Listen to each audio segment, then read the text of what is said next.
راديو إرنا راديو إرنا كاب كتما باريس محلالة في إرتوران غازت إنياتا زدالو نتسا راديو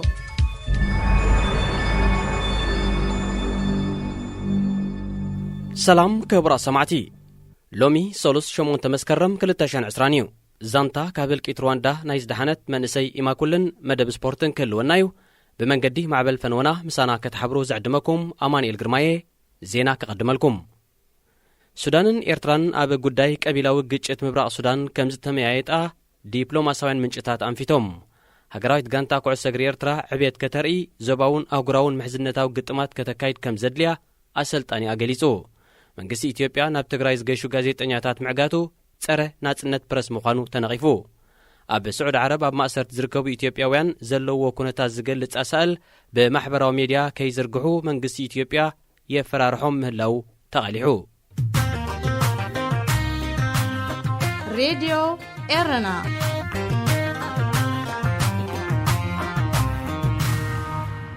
ناب زرزر زينا مسن سجر دما مرحتي إرتران سودانن أبز أوان زي مس إرتراب زداو زبان براء سودان تقاهرو بزعبات زلو قبيلاو قجتات بزملكت كمزت تميعيتو ديبلوماسيين منشتات أتم بيهم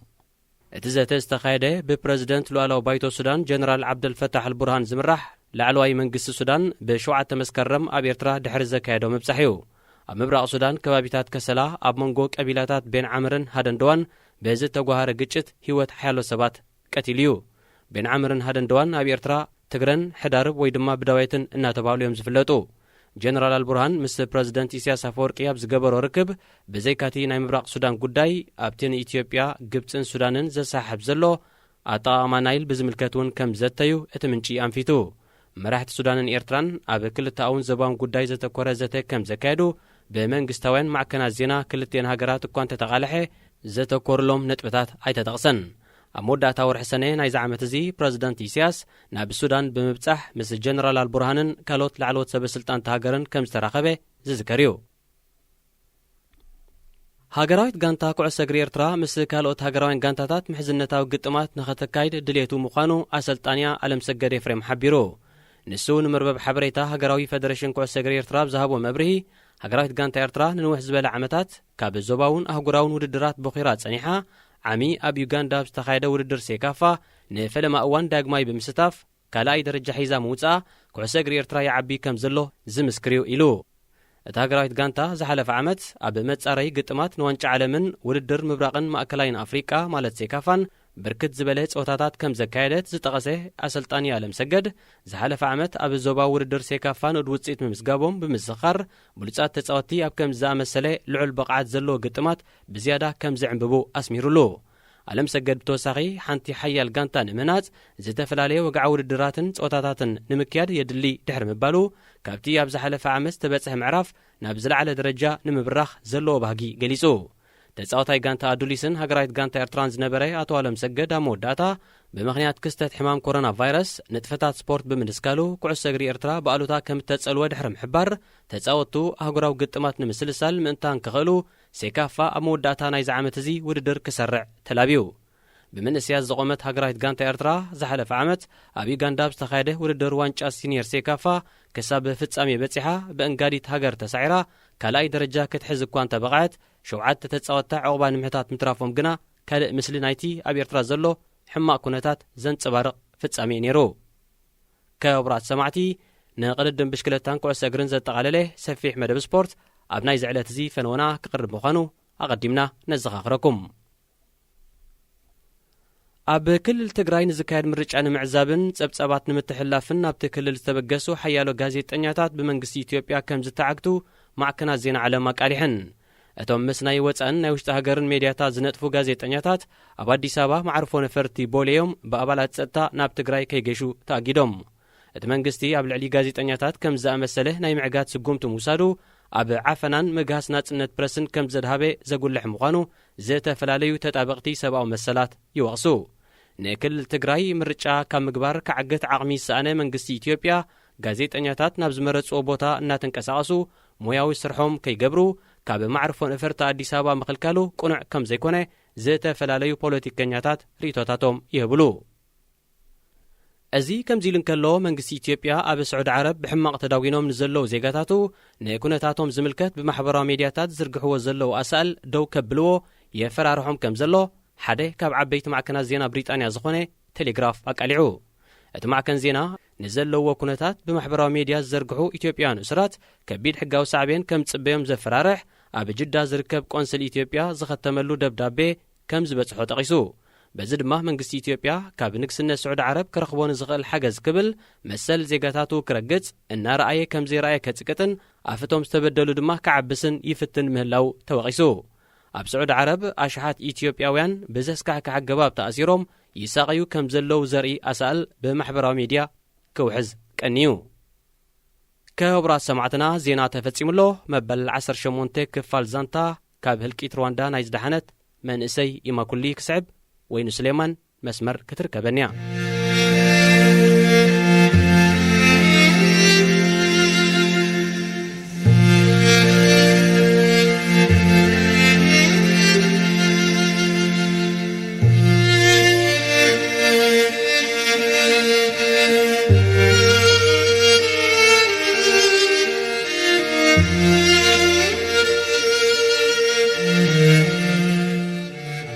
ኢማኩሊ ናይ ግዳያት ግዳይ ካብ ህልቂት ሩዋንዳ ናይ ዝተረፈት ጓል ኣንስተይቲ ታሪኽ ጸሓፍቲ ኢማኩሊ ኢሊባጊዛ ምስ ስቲቭ ኤርዌን ተርጓሚ መምህር ፍቅሪ ኣያ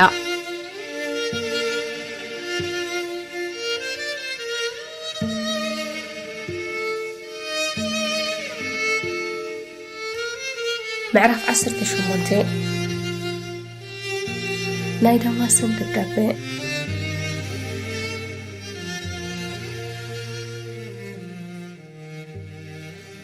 ብድሕርቲ ቤት ትምህርቲ ኸይደ ንበይኒ ምዃነይ ምስ ኣረጋገጽኩ ደብዳቤኡ ከፈትክዋ። እቲ ቀደም ዝጽሕፈለይ ዝነበረ ደብዳቤታት ዘኪረ ኸኣ ሕምም በልኩ። ኩሎም ደብዳቤታቱ ብፍጹም ናይ ትዝታ ወይ ቁዘማ ትሕዝቶ ሃልይዎም ኣይፈለጥን። ፍቕሪ፣ ሎሃት፣ ምትብባዕ፣ ናእዳ፣ ምኽሪ፣ ኣራምን ፍኹስ ዝበለ ተግሳጽን ዕላልን ዋዛ ኸኣ ብዙሕ ዋዛታት። ሕጂ እዛ ህውኽውኽ እናበለ ዝጸሓፋ ደብዳቤ ክርእን ከለኹ ልበይ ተንከፈትኒ። ሕቆይ ኣብ መንደቕ ኣደጊፈ ኸኣ መንባብ ጀመርኩ። ጉንበት 6/1994 ዝኸበርኩም ኣብ ሓጹር ኣቦይ ኣደይ ቪያኒ ከምኡ ኸኣ ድሕሪ ሓጹር ኢማኩሊ ካብ ንፈላለየ ዳርጋ ወርሒ ኮይኑ መነባብሮና ኸኣ ናብራ ኸልቢዩ። እዚ ብዕንትና ንምስክሮ ዘለና ኩነታት ካልእ ስእሊ እኳ ይህብ እንተሃለወ ኣነ ግን ፍቓድ ኣምላኽ ኮይኑ እንተዘይኮይኑ ሓደ ዓሌት ተሲኡ ንኻልእ ዓሌት ከጽንቶ ዝኽእል ኣይመስለንን። ምናልባት ናትና ህይወት ንድሕነት ሩዋንዳ በጃ ክትከውን ተወፍያ ትህሉ። ሓደ ረጋጊጸ ዝፈልጦ ነገር እንተሃልዩ ግን ክንራኸብ ምዃንና እዩ። ከም እንራኸብ ወላ ሓንቲ ጥርጣሪ የብለይን። ካብዛ ሃገር ክወፅእ ክፍትኒ እንዳወፃእኩ እንተቐተሉኒ ግን ብኣይ ትሻቕሉ ዝከኣል ጸልየ ተዳልየሉ ኸየ እንተ ደኣ ሰሊጡና ኸኣ ሰላም ምስኮነ ዳሃይኩም ክገብረ ቦን ዓርከይ እቲ ዘጋጠመኒ ኩሉ ክነግረኩም እዩ።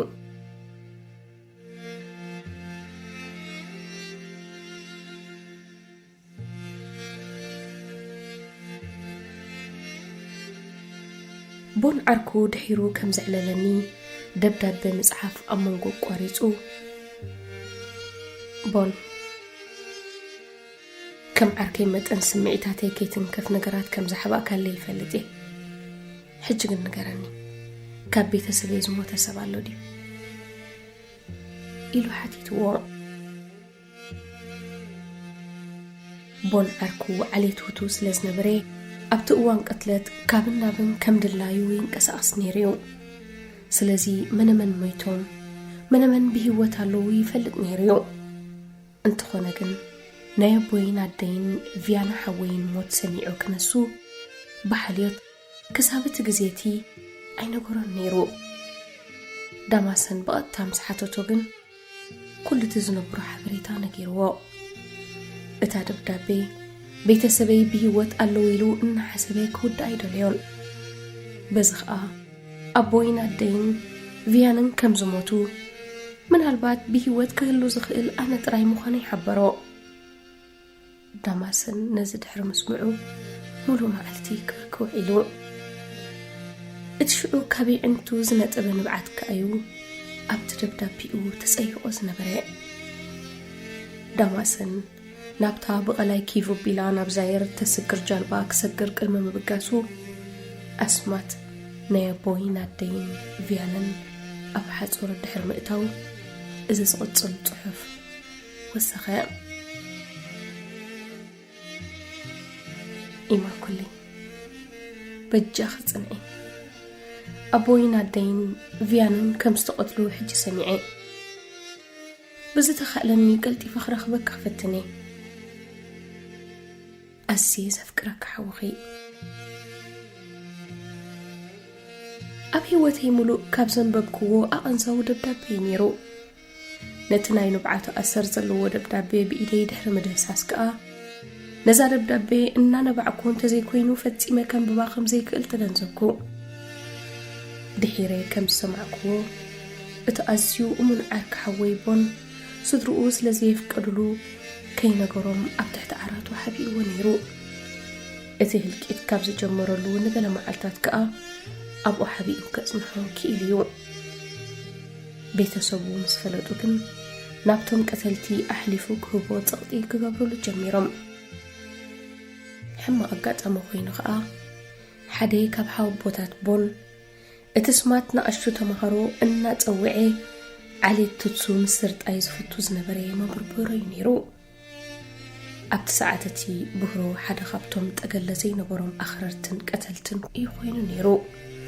سلازي بون أب عين ترتراس لزأتوي أرحق أبلو قد فحيرو انتيتن قوصلن كدينو كي ترأي نداماسن أبو حبيقو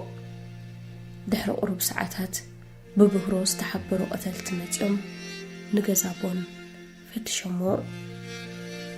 بهرو بتدقاقامو كفتشو سلازا حبروم بزي أرفتي نسلسة سومون إناتا ملالوسو نتجزا فتشمو بزي سلازي عقبو خاء مكتتها لاي قارتون كم وصيت خاء بون مقبحيزو أبتقس لزرعيو نتقطري مفتاشم كم زي ترف مس داماسن دحر مقمقاموم داماسن بقلاي كيفو بيرو نزاير انت خدي حيش أبزب الحسب ودعو بون نحدي كاب علي توتو كوينو كنكا أسي حياواي بجالبو كيرو علي توتسي نزاير زسكر زنبرا سبأي فلت سلا زنبرا نداماسن فرق ليتي كابتو قد قاداو تيو نابتك ألاي قدسوم تمكسو أب قد ناتحاو يخدو سلا زنورغن نويح كزي وسدو اللوممو نتانا يشو إليتي جالبا كركبو لاي كالون دارقا واقعو سلا زنبرا داماسن ندابون أمملاس كقات مزخ الحدقا نموقاد أبندا نسكا زبحل أبطاق على كيفو زركب عركبون تحبيقو وعل تسممعو نسكي كابتوم مأكلاي مرقت إزنبرم علي توتو كوينو فتاو صدرانا ونينيرو أبوي ناتون ناي بزحت حواتون ناي تمرت كفليت أم مخفالون يحقزون سلزنبري نداماسن نتامع التخابقو فأدن يكوني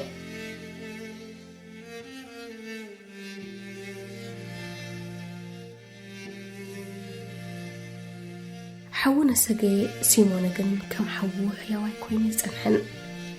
نداماسن هنقو فايلو تقبيل وخبكة أقامشت داماسن دك اسم كله نسجى جالبا خحزو الليلو مسكده سيموني نتمجو جل قتلتي أحلي فيه بوا ساعة الدرار كقرم مأكلو سيموني نداماسن حوي كداونتو كحتبلو كوتو حتيتو داماسن كأ بزي كاموتانتو مالت كوستمو كل خداونتو يهبوا تحيرو كقدم مماتو كواردون كحفرون يلو كم زغبره تنازيزو كداونتو مسوسدلو نابتو بزحات قتلتي تاكيبوم زصبيوم زنبرو بوتا ام معرف خفلي مالت سالون كوينو صوعو بزين حسيا خا غوتيتوم نابت دغن ناوطو وقعون چفچفون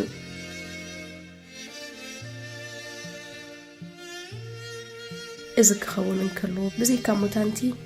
ولا حنتي نبرون حنت كابتن سرحتنياتاتنا زنبرا كلتي ام مچرشا ساعاتاتنا داماسن زنبرا كونتات بزرزر يعليلاتني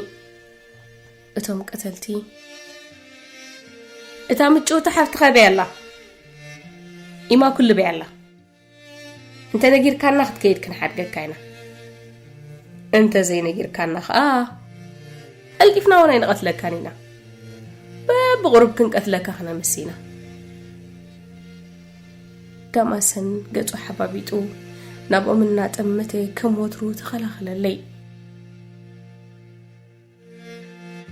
حافتي ابي كم زلان تزفلتون هاي من اقركو خمان كترغبوا واي تغلون يخم ناي كلهم حنقول تدماميرو كندنا تاي متزني بلهم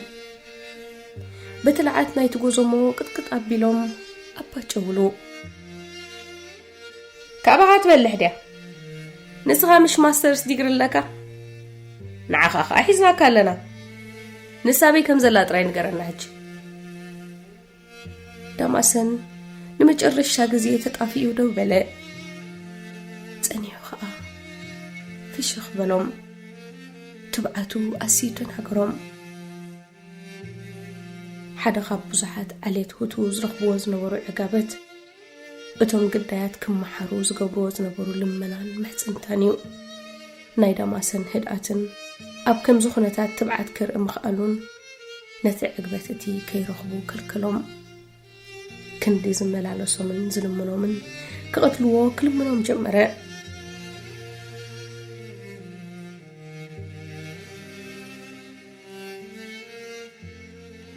قتلوني انتي تصبي لهم بلوم لما انا بእግዚአብሔር ዝኸደላ ማዓልቲያ قتلوني سرحكم ودو امو ናብ አምላክ ሰደዱኒ قتلت كم زناي قلعة صوتا غيركم انت داتريوا هاليكم تدنغصني قتلت صوتا يكون نيغزابير انت حزينكمو واغا صوتاكم غبكمي اتتفسس وزلهم دم نصحات كساب فرق معلت فردكم كسعبكم انا ግን ግዜ خي حلفكم እንከሎ كفو قبركم ترديكم محرات كتحاتو صليلكم عليكم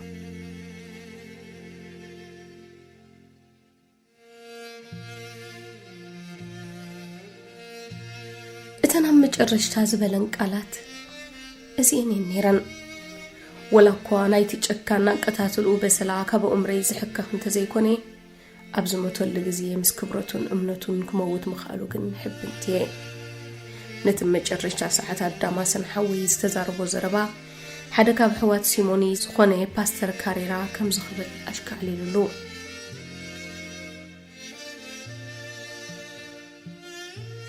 زود مني سبا هاي غيرو انا زي كونكني باستر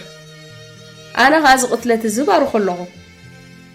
اذا هاجر كاب حدا توسخ ددع كتناقفوا بارخلكم نتوم قتلتي إنها تأمتخ انتاي تصبي لهم بوجباجات حدا ددعو كتقتلوا ويلو منكم الله انتاي تصبي لهم قتلوا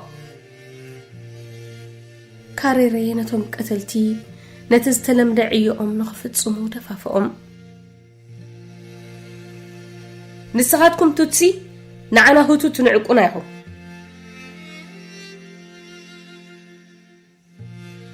بلاي حدا خبتم قتلتي عويلو غزمو العلو نبدا ما سنن قربه ماستر سلازلكا كابانا ازخات بلحدي مسيلكا ما انا حدا ماستر زلو وسب حنقولو انتي كم زمسل كريدل يلهو جوزهم أوكيرو دما رأس داماسن حوي هرمو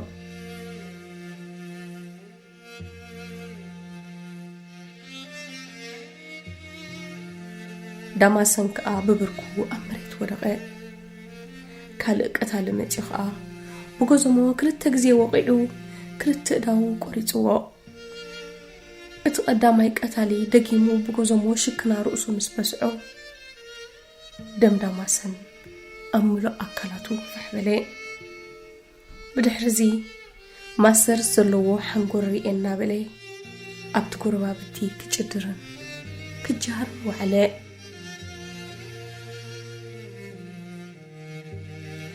نداماسن حوي بتكأتات الأوزي كونس بتنموت كم هي كم زقت أمان كقد ممات وزن برف الشختان ما أنت توم زقتلو ومثلاين تراي كذكروس تلي داماسن حوي بلبي وذكرو نيري ناي لبي نيرو بزي متأن وشتنا للنابب نرارد أنيرنا دحيري كم سمعكو حدا سماهي استبهلي ممهرتون داماسن حوي سنبرو خينو أبقت لداماسن حوي استسادفي دحرنا داماسن موت حند بالتلويت ونمعلتات بخيو نسون داماسن بحدا يزقبوا مزنبورو نقرات كم كعسو مزوات مزمور مزمار ديهقون ملباسن زأمسولو نتفتات إنا ذكري بزي مقرات كزارب جمرة اتحوي أبلعليون أبلعل خالقوتن زرقيو زنبرا حاليوت أبو أمرقو إنا تملالسي دك أسكالقو سماهي نتسمع إذني زنبرتو زبلي دعسو كم مقلاص دحراي بلان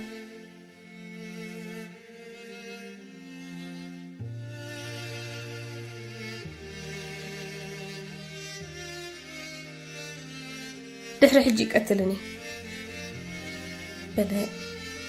جز داماسن كاب أمري كالقصي كالكم قالاتو خاب لبي كندد كنبري كم زعين السب مقتل عبا حتياتي نيرو عبا حتيات بلا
يقتل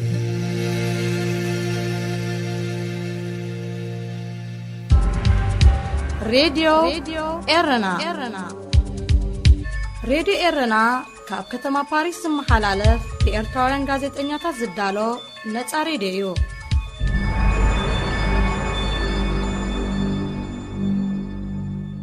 أزي تكتاتلو زلخم كاب كتما باريس بغتا زفنو دمسي راديو إرنايو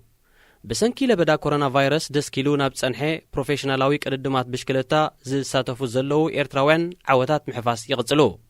تدغاغام هدمات تصاوتي زغاطما هغرايت غانتا كوعس اغري إرترا عبيت كتري زباون اهغراون محزنتاو غطمات كتكايد كم زدليا أسلطاني أغليصو تشيلسي أبز وقت زي تا زبزحو تصاوتي زعدغت غانتا بريمير ليج كوينا زبلن كالن زتقالله مدب سبورت سعب تحستنايو قدمي غنا نمزخر أرسا زينا كسمعكم مرحتي إرتران سودان نابز أوان زي مس إرترا بزداو بزبا مبراق سودان تقوهيرو بزعبا زلو قبيلاو قجتات بزملكت كم استميايتو ديبلوماسيين منشتات آتن بيوم اتزاتي استغايده ببرزيدنت لوالو بايتو سودان جنرال عبد الفتح البرهان زمراح لعلواي وكيل منغستي بشوعة مسكرم أبي إرترا دحر زكادو مبصحيو ጀነራል አልቡርሃን ምስ ፕሬዚደንት ኢሳያስ አፈወርቂ ኣብ ዝገበሮ ርክብ ብዘይካቲ ናይ ምብራቕ ሱዳን ጉዳይ ኣብቲ ንኢትዮጵያ ግብፅን ሱዳንን ዘሳሕብ ዘሎ ኣጠቓቕማ ናይል ብዝምልከት እውን ከም ዘተዩ እቲ ምንጪ ኣንፊቱ ሃገራዊት ጋንታ ኩዕሶ እግሪ ኤርትራ ምስ ካልኦት ሃገራውያን ጋንታታት ምሕዝነታዊ ግጥማት ከተካይድ ድሌቱ ምዃኑ ኣሰልጣንያ ኣለምሰገድ ኤፍሬም ሓቢሩ ንሱ ንምርበብ ሓበሬታ ሃገራዊ ፌደሬሽን ኩዕሶ እግሪ ኤርትራ ብዝሃቦ መብርሂ ሃገራዊት ጋንታ ኤርትራ ንንውሕ ዝበለ ዓመታት ካብ ዞባውን ኣህጉራውን ውድድራት ቦኺራ ጸኒሓ ዓሚ ኣብ ዩጋንዳ ብዝተኻየደ ውድድር ሴካፋ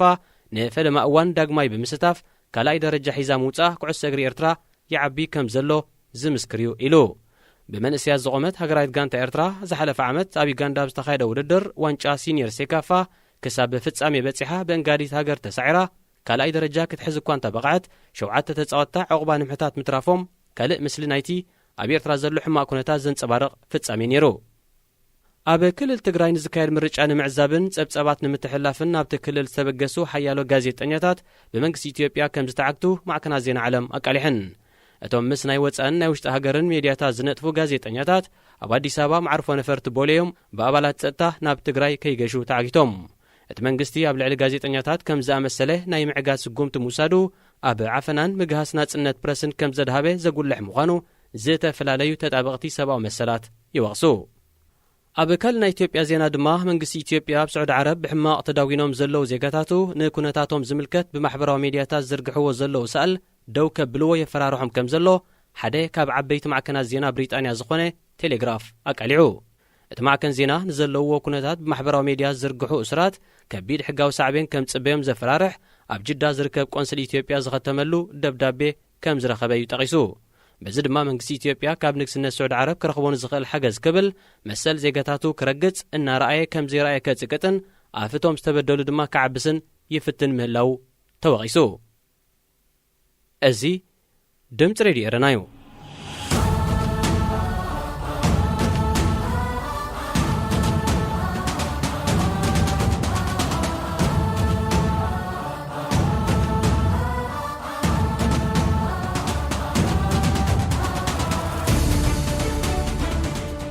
ሰላም ኣብ ቀር ስፖርት ንሎሚ ሰሉስውን ከም ናይ ወትሩ ሃገራውን ኣህጉራውን ሓበሬታታት ስፖርት ሒዝናልኩም ቀሪብና ኣለና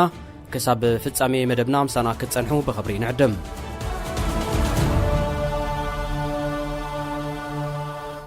ምስ በበይነን ክለባት ቅድድም ብሽክለታ ዓለም ተጠርኒፎም ዝርከቡ ፕሮፌሽናል ተቐዳደምቲ ሃገርና ኣብዚ ዝሓለፈ ሰሙን ኣብ ዝተፈላለዩ ውድድራት ተሳቲፎም ድሙቕ ዓወታት ኣመዝጊቦም ተቐዳዳማይ ፈረንሳይት ክለብ ኒፖ ዴልኮን ክኢላ ቅጽበታዊ ውድድርን ቢንያም ግርማይ ብቕድሚ ትማሊ ኣብ ፈረንሳ ዝተሰላሰለ 200 ኪሎ ሜትር ሸፈነ ናይ ሓደ መዓልቲ ውድድር ቱኽ ዱዱብ ኣብ መዛዘሚ ብቤልጂማዊ ተቐዳዳማይ ክለብ ሰርከስ ዊንትጎቤ ሎይክ ፍሊገን ጥራይ ተበሊጹ ካልኣይ ኮይኑ ብምእታው ትርኑዕ ዓወት ጨቢጡ ሎይክ ን137 ተቐዳደምቲ ብ14 ካልኢታት ፈሊዎም ንብሕትዩ ኣትዩ ጠቃር ብዝብል ቅጽል ስም ዝጽዋዕ ቢንያም ከኣ ምስኡ ንዝመጹ ክልተ መወዳደርቱ ረሕሪሑ ቀዲሙ ሕንጻጽ ረጊጹ ኣብዚ ናይ 34 ዓመት ዕድመ ዘሎ ውድድር ኤርትራዊ ተቐዳዳማይ ፈረንሳይት ክለብ ኮፊድስ ናትናኤል ብርሃን እውን ተሳቲፉ መበል 79 ኮይኑ ኣትዩ ቢንያም ነዚ ጋማ ዓወት ዝኣሰረ ኣብ ጽባሕ ናይቲ ምስ ወዲ ሃገሩ ተቐዳዳማይ ካዛክስታናዊት ክለብ ኣስታና ምራዊ ቅዱስ ብሓባር ካብ ሰሉስ ባሕቲ መስከረም ክሳብ ዓርቢ 4 መስከረም ኣብ ኢጣልያ ብተሰላሰለ 8 መድረኻት ዝነበሮ መበል 35 ውድድር ሴቲማና ኢንተርናዚዮናል ኮፒ ኤ ባርታሊ ተጸሚዱ ዝምስገን ውፅኢት ዘመዝገበሉ እዩ ኣብዚ ኣብ 5 መድረኻት ልዕሊ 610 ኪሎ ሜትር ሸፈነ ውድድር ኣብ ሓፈሻዊ ናይ ግዜ ቅድድም መርሃዊ ቅዱስ ካብ ተሸላም ብጫ ማልያ ኮሎምቢያዊ ተቐዳዳማይ ክለብ ኢኒዮስ ዮናታን ናርቫየዝ 43 ካልኢታት ጥራይ ብምድሓር 8ይ ደረጃ ብመሓዝ ናቕድድሙ ምስ ብሉጻት 10 ብምዃን ወዲእዎ ብዘይካዚ ነዚ ብሉጽ ውፅኢት ዝረኸበ መርሃዊ ጋንቱ ዝኾነት ክለብ ኣስታና ብደረጃ ጋንታ ተዓዋቲት ኮይና ወዲ 10 ዓመት ቢንያም ብወገኑ ኣብ ሳልሳይ መድረኽ ሳልሳይ ኮይኑ ሕንጻጽ ምርጋጽ ናይ ሽኳ ክእለቱ ከመስክር እንከሎ ኣብ ቀዳማይ መድረኽ ከኣ ታሻዓይ ተርታ ኮይኑ ስሙ ምስ ቀዳሞት 10 ኣጸዊዑ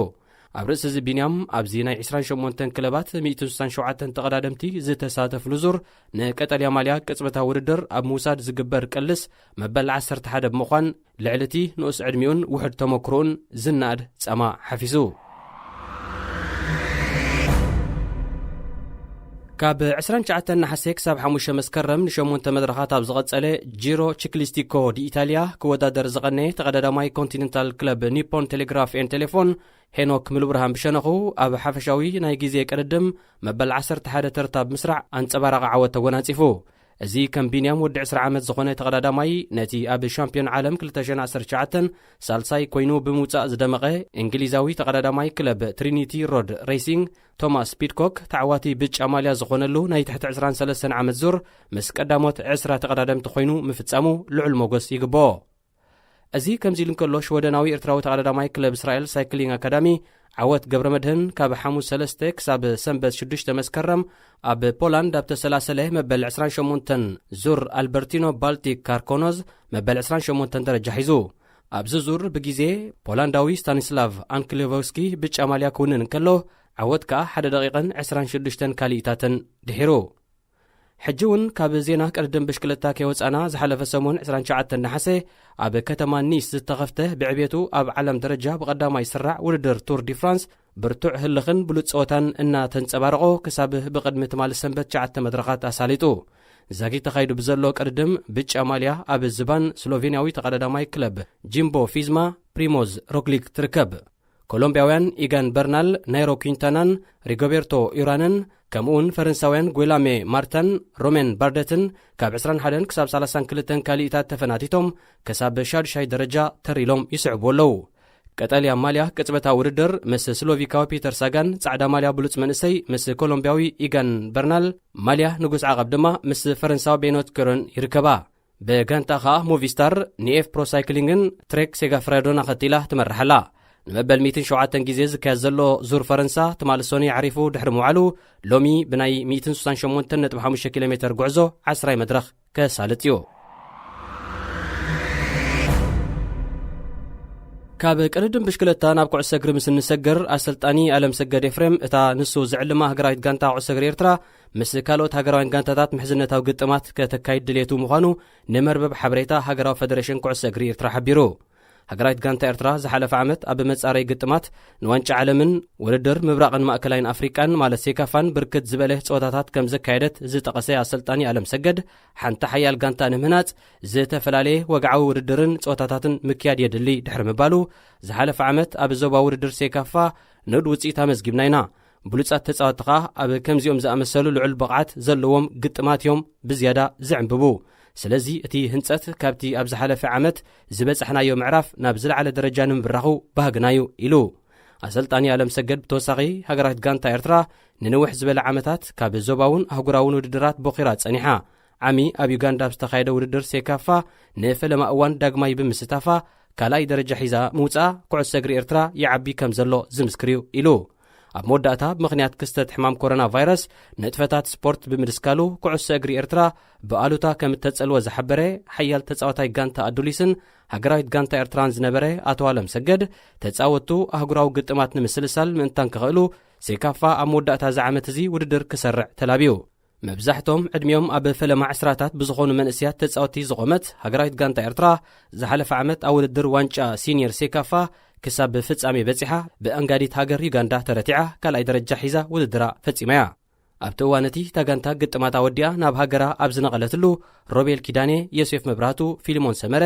ኣቤል ዕቑባይ፣ እስማዒል ሱልጣን፣ ኢስያስ ኣብርሃምን ኢዮብ ግርማይን ዝተባህሉ 7 ካብ ተጻወታ ናብ ኤርትራ ከይተመልሱ ኣብ ዩጋንዳ ምትራፎም ይዝከር። ኣየርላንዳዊ ናይ ክንፊ ተኸላኸላይ ማት ዶሃርቲ ካብ 2010 ናትሒዙ ብሓፈሻ ን10 ዓመታት ምስ ክለብ ወልቭስ ተጻዊቱ። ኣብዚ ዝተጠቐሰ ግዜ እዚ ተኸላኸላይ እዚ ኣብ 302 ግጥማት 28 ጎላት ኣመዝጊቡ። ወዲ 28 ዓመት ዶሃርቲ ብደገፍቲ ወልቭስ ፍቱው ተጻዋታይ ከም ዝኾነ መጠን ማሊኡ ኣብ ዕዳጋ ተጠላብነት ክረክብ ግድን እዩ። ኣብዚ ግዜ እዚ ዕድመ ንቴክኖሎጂ ኣብ ሓያሎ ምዕራባውያን ይኹና ምብራቃውያን ሃገራት ኣብ ሶፋ ናይ መንበሪ ኣስተሪሕኻ ከም በዓል ኣማዞን፣ ኢቤይ፣ ዊሽን ካልኦትን ኣፕሊኬሽናት ተጠቒምካ ዝደለኻዮ ነገር ክትዕድግን ንብረትካ ኸኣ ድሕሪ ዝተወሰነ ሰዓታት መዓልታት ወይ ሰሙናት ኣብ ገዛኻ ክመጻካን ንቡር እዩ። ጃክ ቦደን ዝተባለ ደጋፊ ወልቭስ ድማ በዚ መንገዲ ዝተጠቒሙ ማልያ ናይዚ ኣቐዲምና ዝረቑሕናዮ ተጻዋታይ ጠሊቡ። እታ ማልያ ናይዚ ዘፍቅሮ ተጻዋታይካ ድሕሪ 3 ሰሙን ማለት ብ3 መስከረም ኣብ መንበር ቤቱ ደበኺላ። እቲ ዝሕዝን ግን ወልቭስ እታ ማልያ ኣብ ኢድ ቦደን ቅድሚ ምጽሓ ኣብ ዝነበረ 2 መዓልታት ንማት ዶሃርቲ ናብ ቶተንሃም ሸይጣቶ ነይራ። ቦደን ግን በዚ ክስተት እዚ እምብዛ ዝተቖጥዐ ኣይመስልን። ወይ ኣነ ገንዘበይ ንብላሽ ከይበለ ነታ ማልያ ብስእሊ መልክዕ ኣብ ትዊተር ብምልጣፍ ተኣምራታዊ ዕድጊ ብዝብል ሕጫጨ ዝሓዘለ ጽሑፍን ናይ ዋዛ ምልክትን ኣሰኒዋ። ኣብ ታሪክ ኩዕሶ እግሪ ሽወደን ብቐዳምነት ዝጥቀስን ኣብዚ ሕጂ እዋን ምስ ኢጣልያዊት ክለብ ኤሲ ሚላን ዝጻወት ዘሎን ዝላጣን ኢብራሞቪች ንኣሰልጣኒ ሃገራዊት ጋንታ ሽወደን ዣን ኣንደርሰን ዘሊፉ። ብትምክሕታውን ዘይእዱብ ቃላቱን እውን ዝፍለጥ ተጻዋታይ ነቲ ኣሰልጣኒ ናይ ጸርፊ መጥቃዕቲ ዝፈነወሉ ብቐዳም ኣብ ውድድር ሊግ ሃገራት ኤውሮጳ ሽወደን ብፈረንሳ 1-0 ድሕሪ ምስዓራዩ። ኣብቲ ግጥም ኣሰልጣኒ ኣንደርሰን ንኣከፋፋሊ ዩቬንቱስ ዳያን ክሎዞፍስኪ ኣብ መንበር ተቐየርቲ ሓዲግዎ ብምእታው ነቲ ብ62 ጎላት ናይ ኩሉ እዋን ክኸባ መዝጋቢ ሸቶ ሽወደን ዝኾነ ኢብራሞቪች ስለ ዘቖጥዖ ብቕጽበት ኣብ ዘለፋ ክጽመድ መሪጹ። እዚ ወዲ 38 ዓመታት ከዓይ እንታይ ዓይነት ላግፂ ይበሃል? እዚ ኣብ ዘይቦትኦም ዝተቐመጡ ዘይቦቕዓት ሰባት ንኩዕሶ እግሪ ሽወደን ዓፊኖምዎ ከም ዘለዉ ዘርኢ ተወሳኺ ህያው ምስክር እዩ ዝብል ጽሑፍ ምስ ጽዩፍ ቃላት ጸንቢሩ ድማ ኣብ ትዊተር ኣስፊሩ። ክለብ ቸልሲ ኣብዚ ግዜ እዚ ልዕሊ ኩለን ጋንታታት ፕሪምየር ሊግ ኣብ ዕድጊ ተጻወቲ ብቐዳምነት ተጸሚዳ ትርከብ። ክሳብ ሕጂ ኸ ንሞሮካዊ ናይ የማን ክንፊ ኣጥቃዓይ ክለብ ኣያክስ ሓኪም ዝየሽ ብ40 ሚልዮን ፓውንድ ንፈረንሳዊ ተኸላኸላይ ክለብ ኒስ ማላንግ ሳር ብናጻ ንብራዚላዊ ተኸላኸላይ ክለብ ፓሪስ ሳን ዠርማ ቲያጎ ሲልቫ ብናጻ ንእንግሊዛዊ ናይ ክንፊ ተኸላኸላይ ክለብ ሌስተር ቤን ቺልዌል ብ50 ሚልዮን ፓውንድ ንጀርመናዊ ኣጥቃዓይ ክለብ ኤርኤ ላይፕዚግ ቲሞ ቨርነር ብ53 ሚልዮን ፓውንድ ሸሚታቶም። ኣብ ዝሓለፈ ሳልስቲ ድማ ንጀርመናዊ ኣካፋሊ ክለብ ባየር ሌቨርኩዘን ካይ ሃፈርትስ ብ89 ሚልዮን ፓውንድ ኣብ ኢዳ ኣትያቶ። እንግሊዛዊ ኣካፋሊ ማሶን ማውንት ኣብቲ ሃፈርትስ ተጻወተሉ ናይ ምክፍፋል ክሊ ዝነጥፍ ኮይኑ ኣብ ዝሓለፈ ዓመተ ስፖርት ብዘይካ ኣብ ሓንቲ ኣብ ኩሉ ቸልሲ ዘካየደቶ ግጥማት ፕሪምየር ሊግ ተሰሊፉ ተጻይቱ። ቢልድ ዝተባለት ጀርመናዊት ጋዜጣ ኣብ ትዊተር ማውንት ንሃፈርትስ ከም ተቐጻጺ ናይ ቦትኡ ስለ ዝረኣዮ እቲ ጀርመናዊ ናብ ቸልሲ ምምፁ ባህ ኣይበሎን ዝብል ሓበሬታ ጽሒፋ። ብጸብጻብ ዛ ጋዜጣ ዘይተሓጐሰ ወላዲኡ ንማውንት ማለት ቶሚ ማውንት ኸ ኣብ እግሪ ጸብጻብ ናይታ ጋዜጣ 36 ናይ ሰሓቕ ምልክታት ድሕሪ ምግባሩ ናይ ቀልቀል ምልክት ማለት ኢሞጂስ ብምውሳኽ ፉንፉን ጸብጻብ ዘስምዕ ግብረ መልሲ ብምሃብ እቲ ሓበሬታ ጥቓ ሓቂ ዘይቀረበ ምዃኑ ገሊጹ። ቬዳድ ኤቢሴቪጅ ብ6 ነሓሴ 1984 ኣብ ቦዝንያ ተወሊዱ። ካብ 1992 ክሳብ 1995 ኣብ ቦዝንያ ሆርዘጎቪና ብሰንኪ ዝካየድ ዝነበረ ኲናት ብቖልዑኡ ምስ ስድርኡ ናብ ስዊዘርላንድን ኣሜሪካን ተሰዲዱ። እዚ ብምረት ኲናት ዝሓለፈ ተጻዋታይ ክሳብ 2018 ንሃገራዊት ጋንታ ቦዝንያ ሆርዘጎቪና ወኪሉ ኣብ ዘካየዶ 83 ግጥማት 28 ጎላት ኣውፂሩ። ነታ ሃገሩ ንሊትዌንያ 1-0 ሲዒራ ኣብ ታሪኽ ንፈለማ እዋን ኣብ ዋንጫ ዓለም ዘሳተፈታን ናብቲ ኣብ 2014 ኣብ ብራዚል ዝተኻየደ ውድድር ዝለኣኸታን እንኮጎል ዘመዝገበውን ንስዩ። ኣብ መስመር መጥቃዕቲ ዝስለፍ ኤቢሴቪች ካብ 2004 ኣትሒዙ ምስ ፈረንሳይት ክለብ ፓሪስ ሳን ዠርማ ጀርመናውያን ክለባት ኣለማንያ ኣኸን፣ ሆፈንሃይም፣ ሽቱትጋርትን ሄርታ በርሊንን ተሓቒፉ ተጻዊቱ። ኣብ ቡንደስሊጋ ኸ ኣብ 340 ፀወታታት 127 እዋናት ኩዕሶን ሰኪዕትን ኣራኺቡ። እዚ ኣቦ ክልተ ቆልዑ ተጻዋታይ ኣብ ዝሓለፈ ሳልስቲ ኣብ ቡንደስሊጋ ምስ እትነጥፍ ጀርመናዊት ክለብ ሻልኬ ባዶ 4 1 ዓመት ንኽጻወት ተሰማሚዑ። ዝሓለፈ ወርሒ መበል 36 ዓመት ልደቱ ዘኽበረ ቬዳድ ምዛ ሓዳሽ ክለቡ ውዕል ከኣቱን ከሎ እታ ጋንታ ደሞዙ ኣብ ክንዲ ናብ ናይ ባንኪ ሕሳቡ ተሰጋግረሉ ንትካላት ግብረ ሰናይ ንኽትህቦም ሓቢርዋ። ጋዜጠኛታት እዚ ዝተጠቕሰ ሓበሬታ ኣብ እዝኖም ምስ በጽሐ ሓቂ እንተደኣ ኮይኑ ንምርግጋጽ ንኤቢሴቪች ሓቲቶም እዮም። ንሱ ድማ እዋ ሓቂ እዩ፣ ኣነ ናብዛ ጋንታ ንኽጻወት ዳ እምበር ኣታዊ ንምርካብ ኢለ ኣይመጻኹን፣ ደሞዘይ ንትካላት ግብረ ሰናይ ንኽውሃብ ወሲነ፣ እታ ጋንታ ናይ መድሕን ማለት ኢንሹራንስ ወጻኢታተይ ጥራያ ክሽፍን ብምባል ንጥሉልነት ናይቲ ሓበሬታ ኣረጋጊጹ። ኤቢሴቪች ኣብ 2016 እውን ኣብ ምውሃድ ካብ ዝተፈላለያ ሃገራት ናብ ጀርመን ዝኣተዉ ስደተኛታት ዝውዕል 50,000 ዩሮ ዝበጽሕ ገንዘብ ኣወፊ ነይሩ። ኣብ ዝሓለፈ ዓመተ ስፖርት ብሰሪ ክስተት ሕማም ኮሮና ቫይረስ ንጥፈታት ኩዕሶ እግሪ ፕሪምየር ሊግ ከም እተቋረፀን ድሕሪ ናይ ልዕሊ 3 ዋርሕ ብኩራት ድማ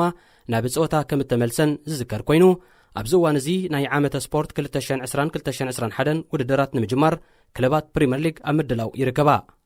ፕሪምየር ሊግ ነዚ ናይ ሎም ዓመት ውድድር ኣብ ዝተመደበሉ እዋን ንምውድኡ ቆሪጹ ብምበጋሱ ጋንታታት ብሰንኪ ለበዳ ሕማም ኮቪድ-19 ቁጽሪ ተጻወተንን ትሕቲ 14 ሰባት እንተደኣ ወሪዱ ጥራይ ግጥማትን ናብ ካልእ እዋን ከም ዝመሓላለፍን ኣፍሊጡሎ። እንተዘይኮይኑ ግን ነቶም ብሕማም ዝጐድሉ ተጻወተን ኣብ ዕድመ ትሕቲ 21 ዓመት ብዝነጥፉ ተጻወተን ንኽትክኦም ሓቢርዎን ኣሎ።